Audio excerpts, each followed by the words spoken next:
Ryan Seacrest here. When you have a busy schedule, it's important to maximize your downtime. One of the best ways to do that is by going to ChumbaCasino.com. Chumba Casino has all your favorite social casino games like spin slots, bingo, and solitaire that you can play for free for a chance to redeem some serious prizes. So hop on to ChumbaCasino.com now and live the Chumba life. Sponsored by Chumba Casino. No purchase necessary. VGW Group. Void where prohibited by law. 21 plus. Terms and conditions apply. The CBS Radio Mystery Theater presents...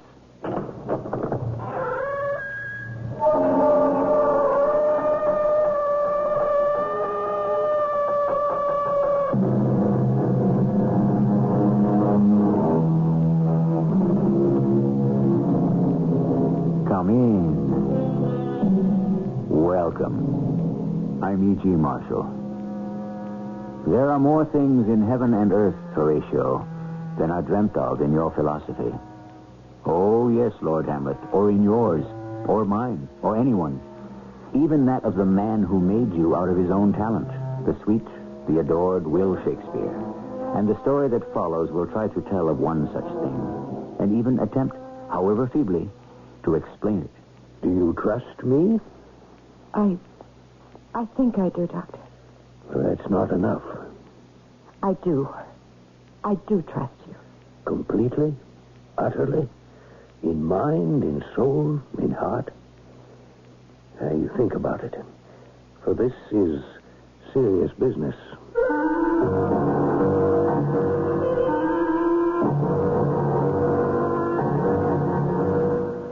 Our mystery drama, The Beheading, was written especially for the Mystery Theater by Elspeth Eric and stars Terry Keane. It is sponsored in part by Contact, the 12-hour cold capsule. I'll be back shortly with Act One.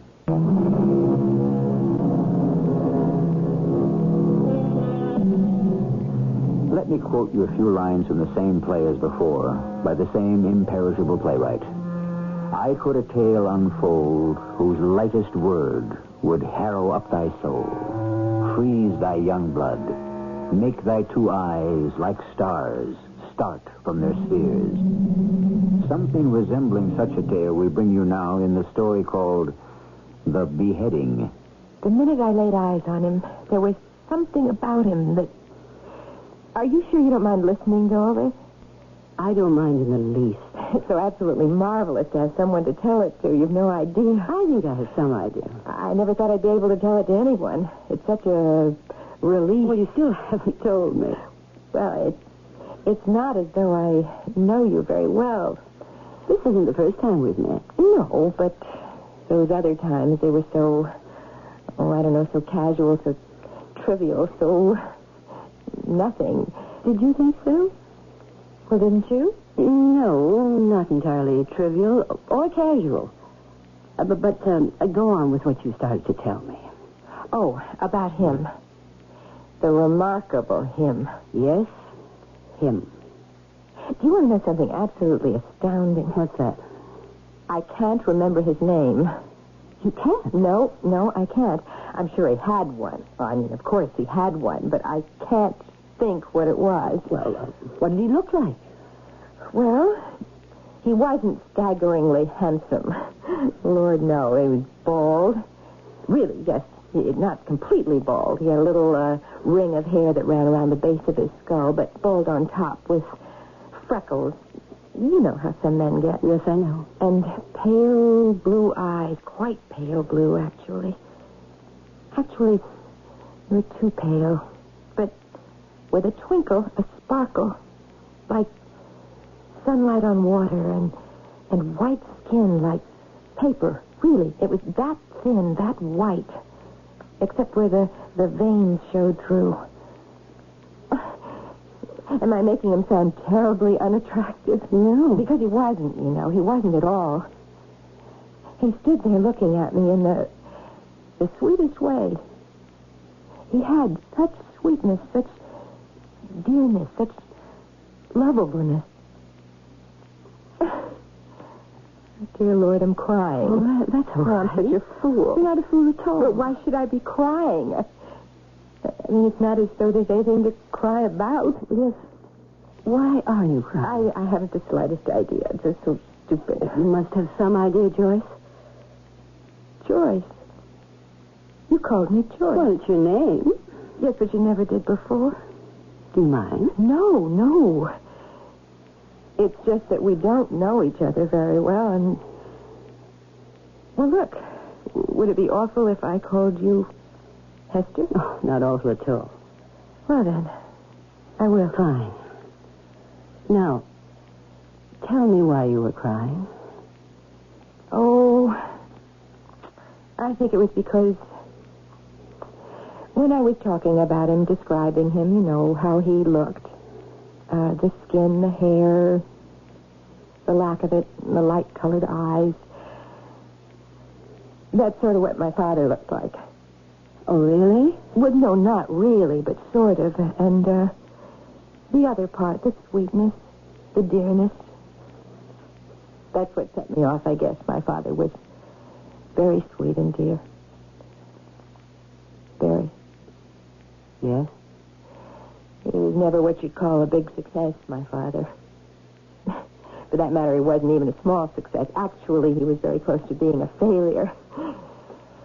Oh, what the heck? He was a failure, this being a truth-telling time. If it hadn't been for my mother... What about your mother? She managed. That was a favorite word of hers, manage. When friends of hers would marvel at the way she ran the house and all of that with so little money coming in, she'd heave a big sigh and say, I managed somehow. And she did. I will give her that. But she managed in other ways, too. Managed her parents, managed my brother, managed my father. She was a champion manager of all time. If she was alive today, she'd be president of something big. But she never managed me. How did that happen? I bided my time till that fateful day when I told her what I meant to do with my life. What I wanted to be. An actress? You don't mean that. I do mean it, and I'm going to. A floozy. That's what you'll be. No, I won't. A tart, a tramp. Oh, I've read about those women.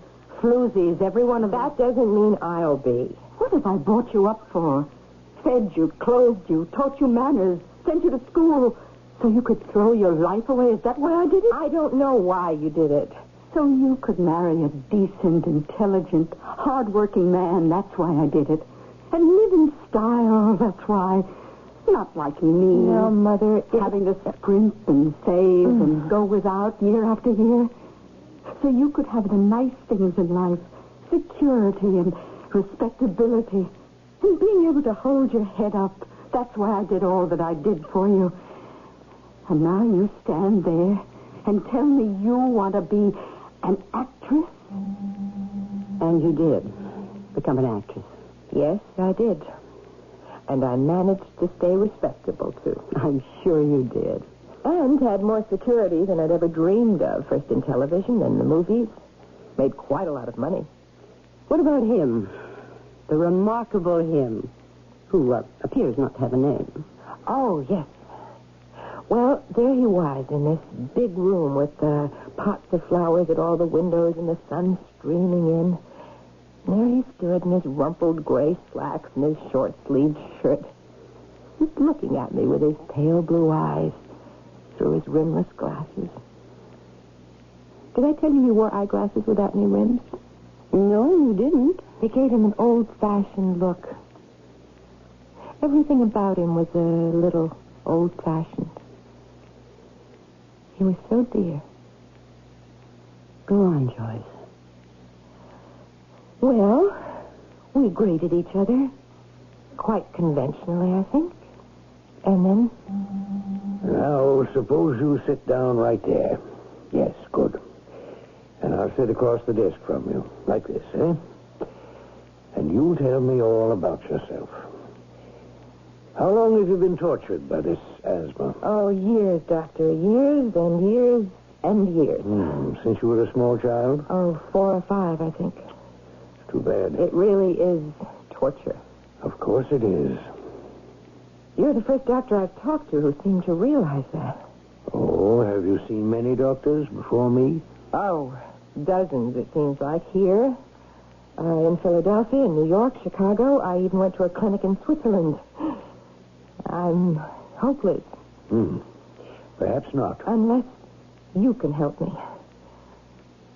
Oh, Doctor, can you please say you can? I am an actress. You see, I'm in the movies. Yes, I know. I've seen you. You're very good. And I have to go on working. My husband... Yes, your husband. What about him? Well, he's an actor once in a while. Well, the money isn't very regular. I don't believe you told me about your husband. I don't have your married name, just your theatrical. Well, it doesn't really matter about him. Really, it doesn't take my word for it. Whatever I decide, he'll go along with it. Tell me, did anyone ever suggest psychoanalysis? Oh, everyone did. They all said a dozen trips to an analyst would clear it up. Well, I tripped for a year. And it didn't clear it up? It's as bad as ever. Mm-hmm. How often do you have these asthmatic episodes? Often. Oftener than I used to. And it gets worse all the time. Sometimes every day, sometimes twice a week. Oh, dear, that's bad. That's really too bad. Well, that can't be allowed to go on. That's really dreadful. Doctor, can you help me? I will do anything at all. Do you mean that? I'll move to another state. I'll move to another country. It won't be convenient, but I'll manage somehow. Let's not rush this thing. Let's take it step by step. All right? Yes, all right. Whatever you say. Now, I don't know how much these other practitioners have told you about bronchial asthma. A little, not much. I don't even know how much they know. Well, neither do I. But what can be done about it? I mean, there's got to be something that can be done. Well, there is. Dear lady, there is. If you will but trust me. Of course I trust you. Now, this is our first encounter, after all. We must proceed slowly and with deliberation. You sit back in your chair. Relax. I'll try. I am a bit of a, shall we say, a conquistador. You know what that is, a conquistador? No, I don't. Well, it's what they called the leaders of the Spanish conquest of Mexico and Peru in the 16th century. It's possible that I have some of their blood in my veins. I don't know for certain. At any rate, dear lady, a conquistador is a conqueror, a vanquisher, one who intrudes upon new territories and subdues them. Do you understand, dear lady, what I'm saying? I think so. You're saying to yourself, but what does this have to do with me? A poor actress who's racked with torment of asthma. Is that what you're thinking? Yes, it is. Well, then I shall tell you what I propose to do in your case. Oh, please tell me. Something new, something innovative, something daring. What? Tell me what? Something that will require all my skill, all my wits, all my concentration. I intend to think of nothing else for weeks ahead of time. What is it you're going to do? Before I tell you, before I even whisper in your tiny little ear what it is I propose to do, I must be absolutely certain, beyond the peradventure of a doubt, that you trust me. I do, Doctor. Now, think about it, dear lady, before you answer. I do. I do trust you, absolutely. Now tell me, please. I propose, little lady, I propose to remove your head.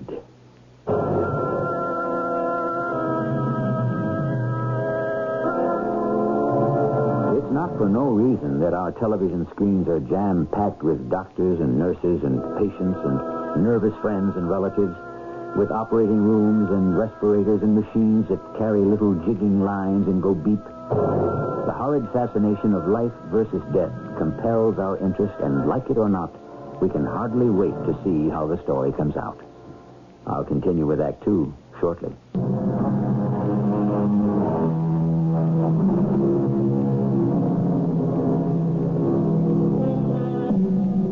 Doctors don't always tell you to take 2 aspirins and call them in the morning. They don't always prescribe plenty of bed rest and advise you to give up smoking. Nor do they invariably suggest a minor operation whose scar won't show and you'll be back home in a week to 10 days. No. If we are to believe what has transpired so far in this little tale, at least one doctor has recommended decapitation. Would you mind repeating that, Joyce? Repeat what? What the remarkable doctor said. Oh, he said, I propose to remove your head. Just like that. I propose to remove your head. Well, what other way was there to say it? Oh, none, I suppose. You see, that was what was wonderful about him. He didn't beat about the bush. He just came right out with it. How did it make you feel when he came right out with it? Oh, I felt wonderful. I mean, it was so simple. It was so obvious. It would be the end of all my troubles. I wondered why nobody else had thought of it. I wonder why I didn't think of it myself. And when you've had asthma for years and years, as far back as you can remember... Oh, yes, I can imagine. Well, I don't know if you can, if anybody can.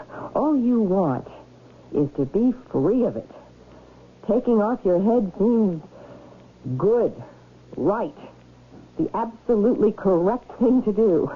You didn't feel any fright at all? Oh, no, none at all. No fright. None whatsoever. Not even a little anxiety? No, because I believed every word he said. He was so kind, so benign, so loving? Well, maybe loving.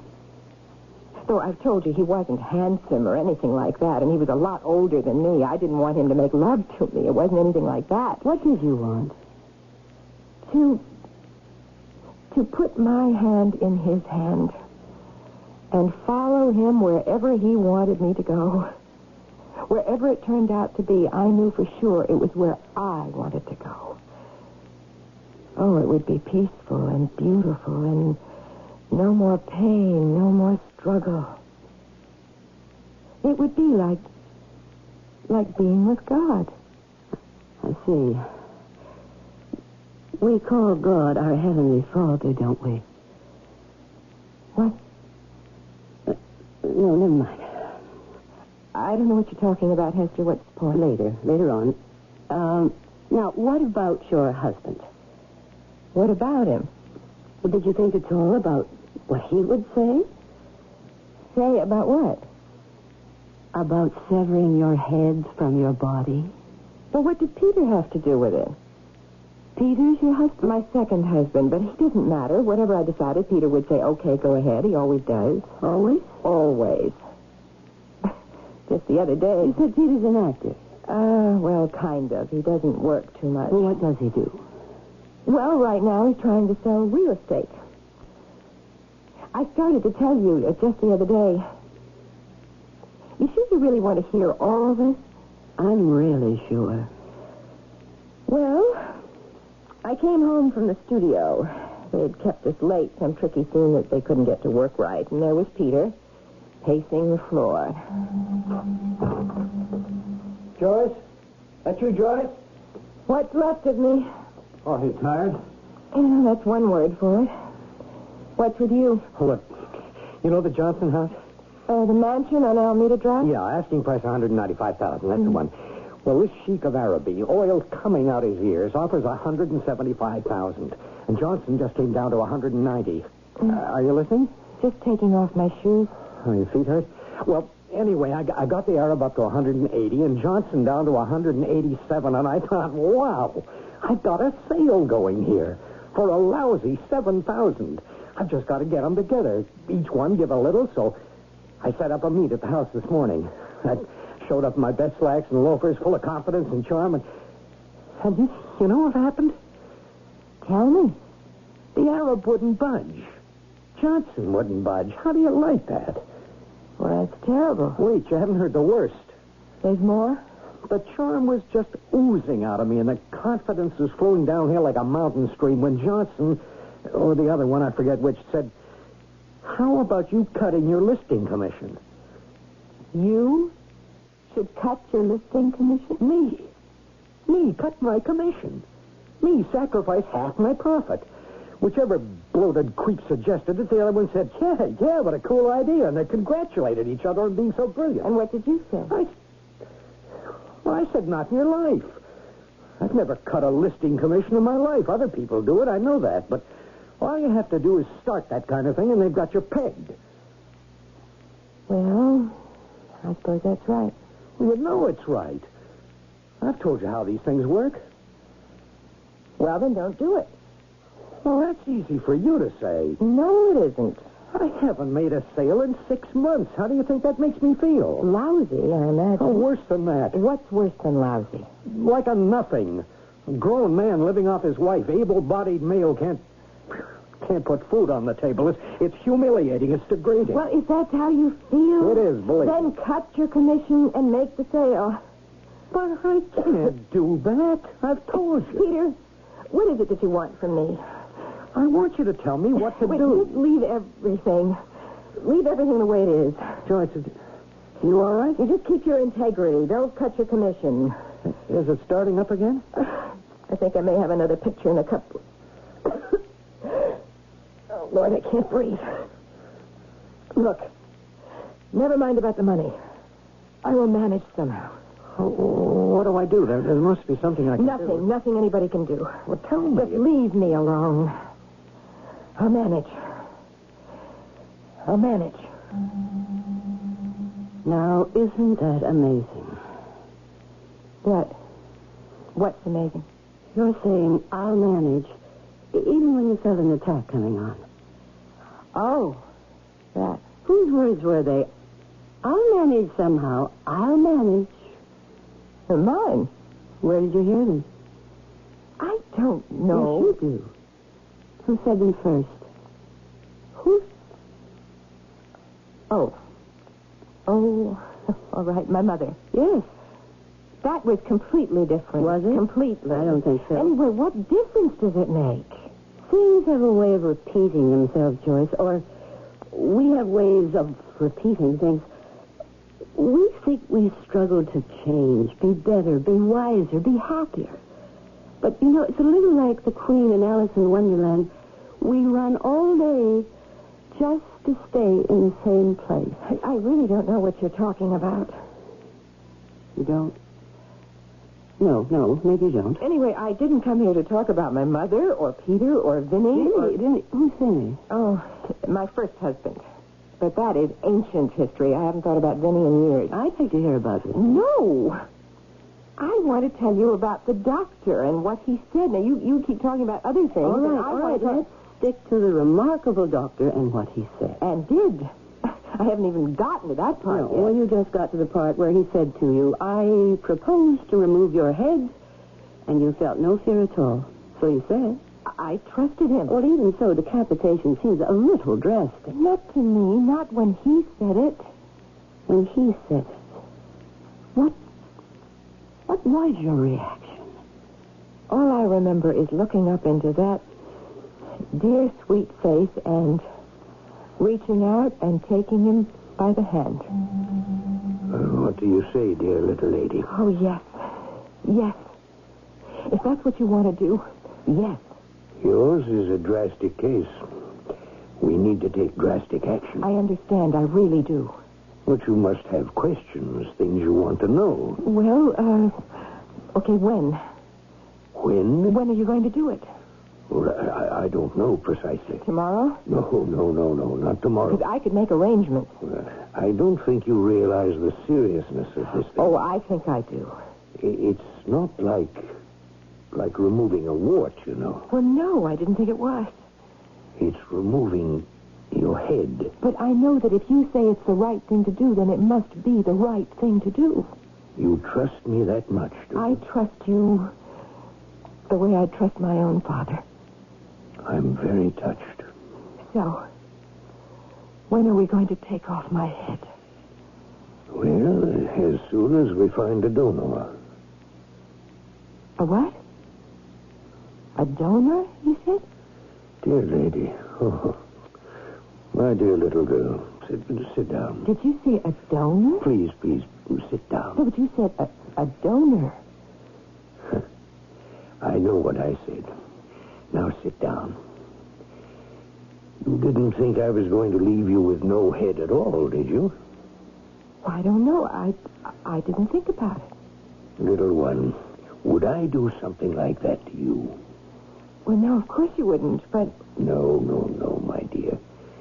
This will be a transplant operation. Oh, a transplant. Of course, a transplant. You've heard of kidney transplants, haven't you? I know somebody who had one of those. Yes, of course you do. And you know about heart transplants. Well, everybody knows about them by now. They're famous. Well, it's all very simple, really. On you, we shall perform a head transplant. Of course. Of course. Your affliction will be eliminated, and your troubles will be over. Oh, of course. Oh, doctor. Oh, you are so good. You're so kind. Oh, why didn't I meet you a long time ago? Everything would have been so different. My whole life would have been so different. Now, little girl. Doctor, could I sit in your lap? Why, yes, if you'd like to. I would. Oh, I would very much like to. Well, then come right ahead. There. Comfy? Yes. Thank you, Doctor. Are you? Yes, quite comfy. Now, you see, my dear, we can't do the transplant till there's a donor. And when would that be? Well, it's hard to say. It could happen tomorrow, or it could take weeks, even months. That long? Well, after all, a head transplant has never been attempted before. So while people in general are accustomed to the idea of donating their hearts or their kidneys, no one, so far as I know, has heretofore volunteered his head. Or, as it'll be in your case, her head. I suppose you're right. To be on the safe side, I think the donor should be somebody right here in the hospital. So the transplant can be accomplished without delay. That sounds right, yes. No delay. And I shall want you to have a special nurse. All right. I have someone in mind. If she meets with your approval. Whoever you say. Well, I'll ring for her to come in and meet you, if that's all right. Yes. All right. Just press that button on the desk by your elbow. This one? Yes, that's it. Now, Miss Van Kampen, the special duty nurse I have in mind for you, is also my surgical nurse. She'll be in the operating room with us. And then with you in recovery, and so on. Yes, Doctor. Well, come in, Miss Van Kampen. No, don't move, little lady. I just want you and Miss Van Kampen to get acquainted. Well, how are you, my dear? All right. Miss Van Kampen, we have found our first candidate for a head transplant. Oh, that's wonderful, Doctor. You'll assist me in a while. Oh, thank you, Doctor. Well, not at all, Miss Van Kampen. You've earned the honor. Will it look like me? You mean, will it be pretty like you? I guess that's what I mean. Dear child, would I give you a new head that was unattractive? No, I didn't think you would. No. I propose to give you a head that is as pretty as yours and prettier. As fresh as yours and fresher. As young as yours and younger. Now, what do you say to that? Whatever you say, Doctor. I trust you.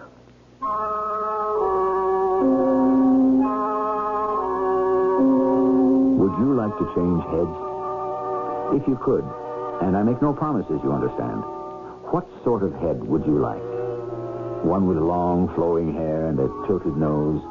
Or one with the intellect of a Socrates? Or perhaps one with the disposition of a saint? Personally, I believe I would drive myself quite mad trying to decide. So, perhaps it is just as well that, as of now at least, I must keep the one I have.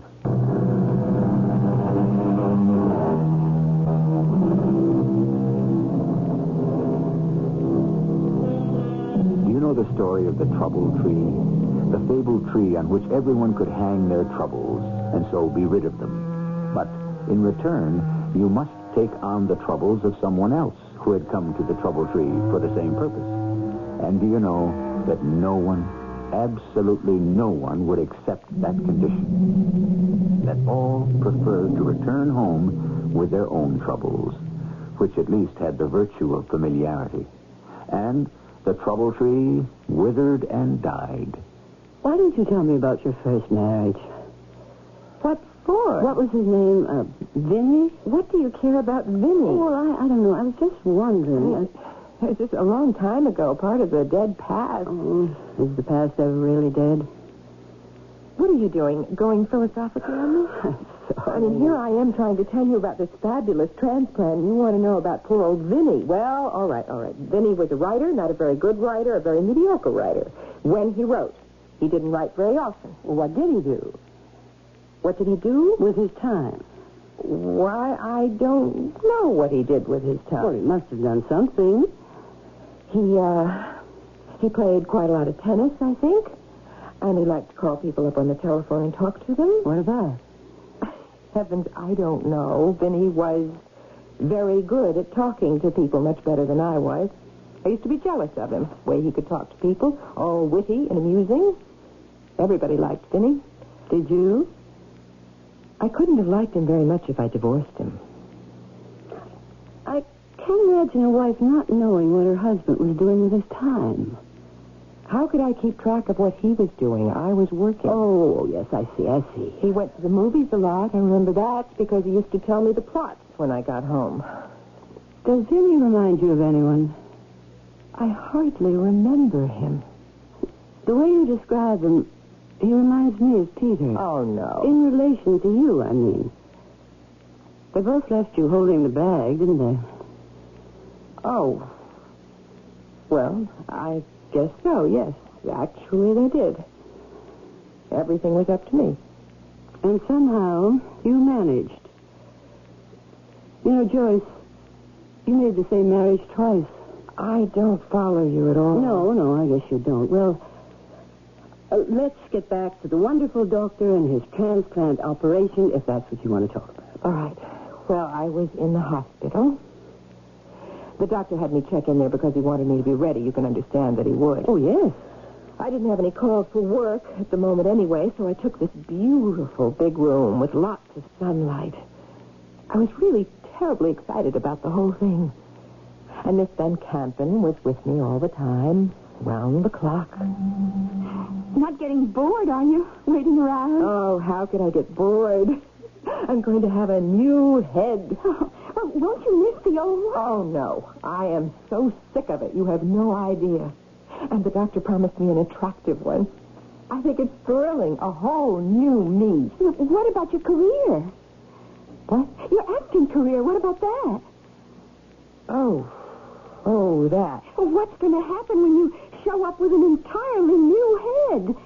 Well, I don't know. After all, you've been on television and films. What are people going to think? Well, that I've changed. Oh, there's Doctor. Maybe he's got news. Oh, Doctor, we thought it might be you. I am the bearer of glad tidings. I found a donor. Oh, is Precisely your age. A little fairer, golden hair, and eyes even bluer than your own. A skin like rose petals, without flaws. Oh, I can hardly believe it. It's really going to happen. Oh, the day has arrived. Oh, Doctor. Yes, well, we must move quickly now. Oh, of course, Doctor. I've ordered the operating room. I've procured the best anesthesiologists in the city. I feel myself in top form, ready to go. Oh, I too, Doctor. And you, little girl, are you ready? I think so, Doctor. Of course she is. Yes, I am. Oh, it will be wonderful. Well, then, you'll prep her, nurse. Now go and scrub up. Yes, Doctor. I remember being on the stretcher and being wheeled down a long corridor and into an elevator and then off the elevator. And I could hear Miss Van Kampen's voice, but I couldn't make out what she was saying. And then there was the operating room, and I was lifted onto the table, and there were stands holding bottles and tubes going into my arm, and voices. And then the voices changed a little, and I knew the doctor, the great doctor, must have arrived, though I couldn't see him. but I thought I heard his voice. And then, Yes. And then? I had one last fleeting thought. They are taking my head. They are taking my asthma. And then nothing. Nothing at all. Just nothing. Go on, Joyce. When I woke up, not really wide awake, just not completely out, I heard voices very faint, far away, but near, if you know what I mean. Yes, I do. Go on. I couldn't move, not even a finger. I couldn't open my eyes. I couldn't speak. I couldn't do anything. It was like being both dead and alive at the same time. Do you know what I mean? Yes. Go on. Then I heard his voice. The doctors. We did it, Van Campen. We did it. We really did it, Doctor. We pulled it off. Indeed we did. Oh, Doctor. The first head transplant ever. You've made medical history, Doctor. Wait till I tell them the details at the next medical convention. Oh, yes. Everyone will be there. I suppose they'll name the operation after me. Why, of course they will. Oh, it's all very gratifying. It really is. Really most gratifying. Well, I'll write out the order for the medication and leave it at the desk. Yes, Doctor. You stay with her and go back to her room with her. Oh, of course. I do hope she likes a new head. Oh, she will. I did my best. That's all I know. I did my level best. Joyce? Joyce? Is it over? Oh, yes, Joyce. Is it really over? Really over. Nurse, how do I look? Oh, pretty as a picture. I wish I could see myself. Oh, as soon as we get you back to your room, then I'll bring you a mirror, and you can take a good look. Will I like it, Nurse? Will I like what I see? Oh, you're going to love it. Take my word. I'd like to go to my room now. May I, please? Oh, I don't see why not. I'll wheel you back myself. Oh, it all seems too good to be true. Oh, it's true, all right. It's so incredible. Oh, you're a modern medical miracle, that's what you are. Really? Really? How can I ever thank the doctor? Oh, that reminds me. I have to pick up the order for your medication at the desk. Oh, here we are. This is it. It's so hard to believe. Oh, you'll believe it all right once you see yourself. Oh, hold the elevator. Thank you. 3, please. Thank you. Nurse, who was the woman who gave me her... Who was the donor? I don't know. Somebody must know. Oh, I'm sure it's all in the records. Does the doctor know? Oh, of course he does. Will he tell me? Oh, I don't see why not. Oh, getting out here. Thank you. Oh, now we'll have you back in your own little beddy in 2 shakes. I wish I could thank her. Oh, who's that? The woman who gave me her head. Oh, well, now that's just not possible, is it, dear? No, it's not. Seeing as how she's dead. Well, here's your room. In you go. Bed all made up nice and fresh. That's good. Nurse, you're not leaving, are you? Oh, just to fetch an orderly to help me lift you onto the bed. Nurse, before you do that, Yes? what did the donor, what did she die of? Oh, I believe it was asthma. Yes, it was asthma. And then I woke up. That was the end of the dream. You felt anxiety when you woke up? Oh, much worse than that. Horror, terror, an awful sort of dread. I can well imagine. To have gone through all that and then to have to face it all over again. Joyce, haven't you understood anything I've been trying to tell you? Like what? How we repeat ourselves over and over again. We think we don't want to, but we can't help it. What we've done, we must do again and again and again. Endless repetition. I don't want to believe that. But that's what the dream is telling you. But is it hopeless then? Isn't there any hope at all? Well, it can be. If we can get to the heart of the compulsion to repeat.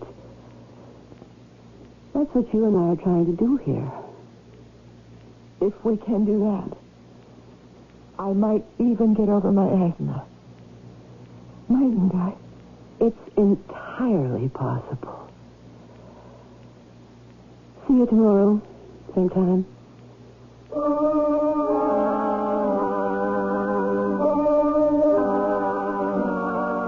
No one knows who first said history repeats itself. It's a proverb that dates back at least 2,000 years. And every year since, we have been presented with evidence that it is true. What we are now beginning to recognize, however dimly, is that people repeat themselves too, over and over again. And perhaps that's why history repeats itself. Because people do. I'll be back shortly.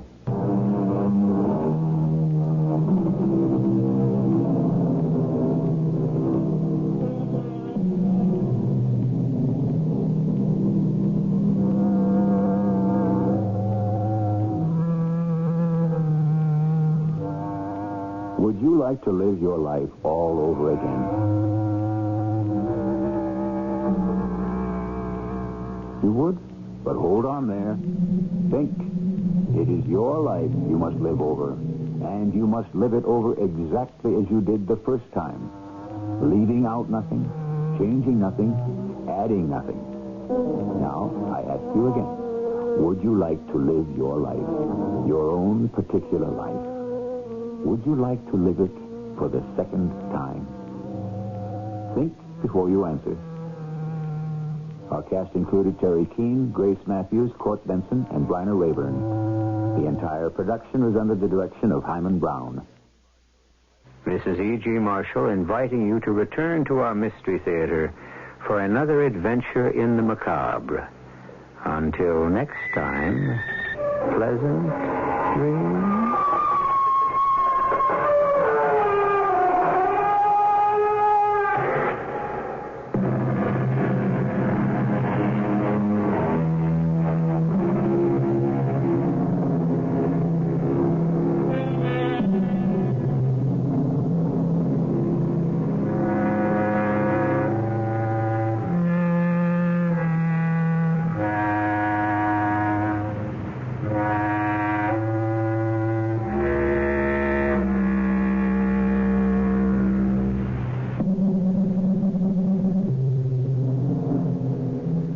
Step into the world of power, loyalty, and luck. I'm gonna make him an offer he can't refuse. With family, cannolis, and spins mean everything. Now, you wanna get mixed up in the family business. Introducing The Godfather at ChumbaCasino.com. Test your luck in the shadowy world of The Godfather slot. Someday, I will call upon you to do a service for me. Play The Godfather now at ChumbaCasino.com. Welcome to the family.